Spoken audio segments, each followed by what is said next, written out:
అన్ని ప్రాంతాల్లో కూడా మరి అభిమానంతో తెలుగుదేశం పార్టీ నాయకులు కార్యకర్తలు ఉదయం రాత్రి నుంచి కూడా శుభాకాంక్షలు తెలియజేస్తున్నారు. అలాగే పలు సేవా కార్యక్రమాలు కూడా అన్ని ప్రాంతాల్లో చేస్తున్నారు. వారందరూ కూడా మనస్ఫూర్తిగా అభినందనలు తెలియజేసుకుంటూ తప్పకుండా మరి ఈరోజు చంద్రబాబు నాయుడు గారి నాయకత్వంలో మరి లోకేష్ గారి నాయకత్వంలో అలాగే కూటమి ప్రభుత్వంలో మరి పవన్ కళ్యాణ్ గారు మోడీ గారి నాయకత్వంలో రాష్ట్రాన్ని ముందుకు తీసుకెళ్లే దాంట్లో ఖచ్చితంగా మేమందరం కూడా వర్క్ చేయాల్సినటువంటి అవసరం ఉంది. ఖచ్చితంగా వారందరికీ వారి నమ్మకాన్ని నిలబెట్టే విధంగా పనిచేస్తూ ముందుకెళ్తామని కూడా ఖచ్చితంగా తెలియజేసుకుంటూ ఇవాళ సంవత్సర కాలం అయింది ప్రభుత్వం వచ్చి. ఇవాళ అనేక సంక్షేమ అభివృద్ధి కార్యక్రమాలని ముందుకు తీసుకెళ్తా ఉన్నాం. ఏదైతే సూపర్ 6లో ఇచ్చినటువంటి అన్ని పథకాల్లో ఇవాళ మరి అన్నా క్యాంటీన్లు కానీ పెన్షన్లు పెంచిన పెన్షన్లు 3,000 నుంచి 4,000 రూపాయలు చేసి ప్రతి నెల ఇవ్వడం కానీ గ్యాస్ సిలిండర్లు ప్రతి కుటుంబానికి 3 గ్యాస్ సిలిండర్లు ఇచ్చే కార్యక్రమం కానీ మరి మొన్ననే తల్లికి వందనం కింద ప్రతి తల్లి అకౌంట్లో కూడా ఎంతమంది పిల్లలు ఉంటే అంతమందికి 15,000 రూపాయలు చొప్పున అందించే కార్యక్రమం కానీ మరి త్వరలోనే కేంద్రం విడుదల చేసిన వెంటనే మరి అన్నదాత సుఖీభావ కింద వారికి 20,000 ఇచ్చే దాంట్లో మరి ప్రభుత్వం విడుదల చేసిన వెంటనే కేంద్రం విడుదల చేస్తే 3 ఇన్స్టాల్మెంట్లుగా వాళ్ళు ఇచ్చే దాంట్లో రాష్ట్ర ప్రభుత్వం ఇవ్వడానికి సిద్ధంగా ఉంది. అలాగే ఉచిత బస్సు ప్రయాణానికి కూడా ఇవాళ అన్ని కార్యక్రమాలు జరుగుతున్నాయి. రాష్ట్ర వ్యాప్తంగా కూడా ఇవాళ మరి రోడ్లు కానీ డ్రైన్లు కానీ పెద్ద ఎత్తున కార్యక్రమాలు జరుగుతూ ఉన్నాయి.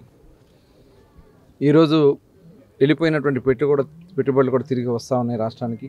పోలవరం పనులు స్టార్ట్ అయింది, అలాగే రాజధాని పనులు స్టార్ట్ అయినాయి.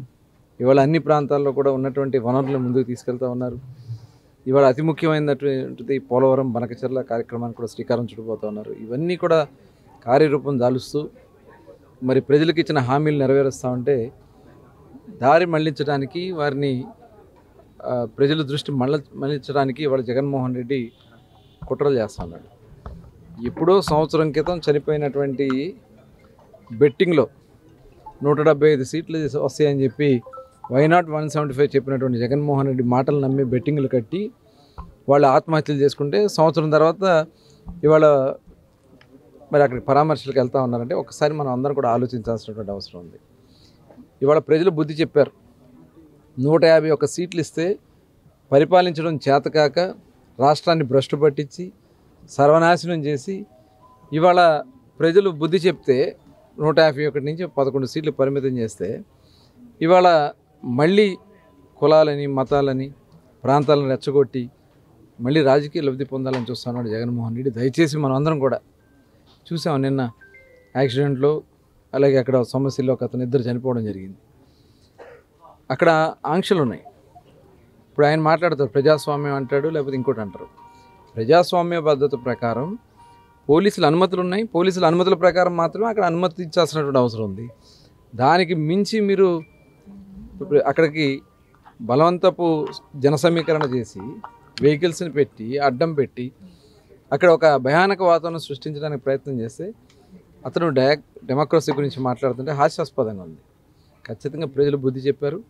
త్వరలోనే నిన్ను రోడ్ల మీద రాకుండా ప్రజలే అడ్డగిస్తారని కూడా తెలియజేస్తాం. తొక్కుకుంటూ వెళ్తాం, లేదంటే రప్ప రప్ప రప్ప సినిమాలో డైలాగ్ అది ప్రజాస్వామ్యంలో ఆ డైలాగ్ చెప్పకూడదా అంటే ఇతను విధానం జనాన్ని రెచ్చగొట్టే కార్యక్రమాలు చేస్తారు. గతంలో కూడా మనం చూసాం. వాళ్ళ ఎమ్మెల్యేలని మంత్రుల్ని రెచ్చగొట్టించి వాళ్ళతో దాడులు చేపించి పార్టీ కార్యాలయాల మీద దాడులు చేపించి అండమైన బండబూతులు తిట్టించి ఇళ్లలో ఉన్నటువంటి ఆడవాళ్ళని కూడా తిట్టించినటువంటి వ్యక్తి జగన్మోహన్ రెడ్డి. మళ్ళీ ఇవాళ రెచ్చగొట్టే కార్యక్రమాలు చేస్తూ ఇవాళ ప్రజల్ని ఏం చేయాలనుకుంటున్నాడు, రాష్ట్రాన్ని ఏం చేయాలనుకుంటున్నాడో ఒకసారి మనం కూడా ఆలోచించాలి. దీన్ని చాలా తీవ్రంగా పరిగణించాల్సినటువంటి అవసరం కూడా ఉంది. డెఫినెట్గా దీంట్లో ప్రజాస్వామ్యంలో ఇలాంటి ప్రవర్తన కలిగినటువంటి వ్యక్తులకి అర్హత లేదు. ఈ ముందుకు సాగడానికి ఖచ్చితంగా దాని మీద మేము ముందుకెళ్తామని కూడా తెలియజేస్తాం. ఇండియా పాకిస్తాన్ తాజా అప్డేట్స్ కోసం డౌన్లోడ్ చేసుకోండి RTV లైవ్ యాప్.